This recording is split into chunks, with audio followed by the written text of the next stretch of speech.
पाकिस्तानकडून भारतावर हल्ल्यासाठी तुर्की बनावटीच्या 300 ते 400 ड्रोन्सचा वापर, सर्व ड्रोन्सचा हवेतल्या हवेत खात्मा, परराष्ट्र मंत्रालयाच्या पत्रकार परिषदेत माहिती।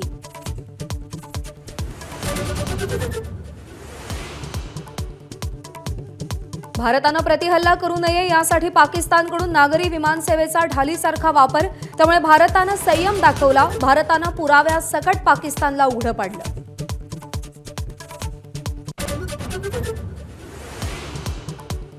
पाकिस्तानकडून भारतातील धार्मिक ठिकाणंही लक्ष्य, गुरुद्वारा, मंदिर, चर्च यांच्यावरही हल्ले, कांगावेखोर पाकनं हात वर केल्याची परराष्ट्र सचिवांची माहिती।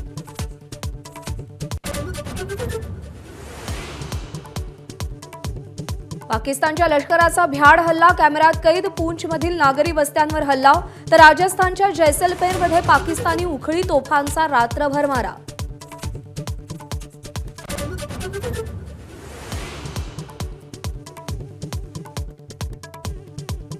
जम्मूजवळच्या सांबामध्ये 7 दहशतवाद्यांचा काल भारताकडून खात्मा, बीएसएफच्या कारवाईची चित्तथरारक दृश्य समोर।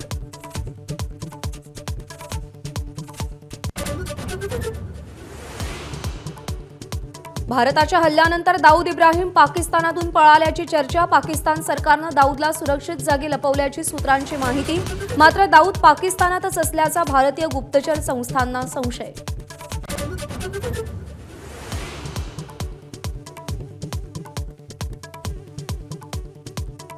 आयपीएल आठवड्याभरासाठी स्थगित, भारत पाकिस्तान संघर्षाच्या पार्श्वभूमीवर बीसीसीआयचा निर्णय।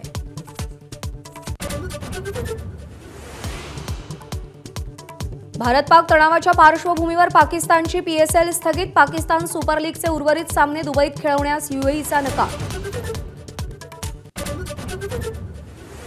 गृहमंत्री अमित शहांनी बीएएसएफ आणि सीआयएसएफ आणि आयबीच्या अधिकाऱ्यांसोबत बैठक घेतली, पाकसोबतची सीमा आणि विमानतळांच्या सुरक्षेचा आढावा घेतला।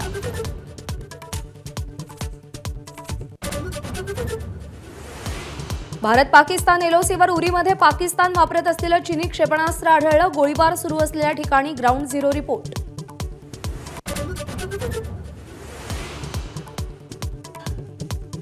मुंबईतील सिद्धिविनायक मंदिरात फुलं, हार, नारळ घेऊन जाण्यास बंदी, तर शिर्डीतही फुलं आणि हार स्कॅन करूनच मंदिरात प्रवेश।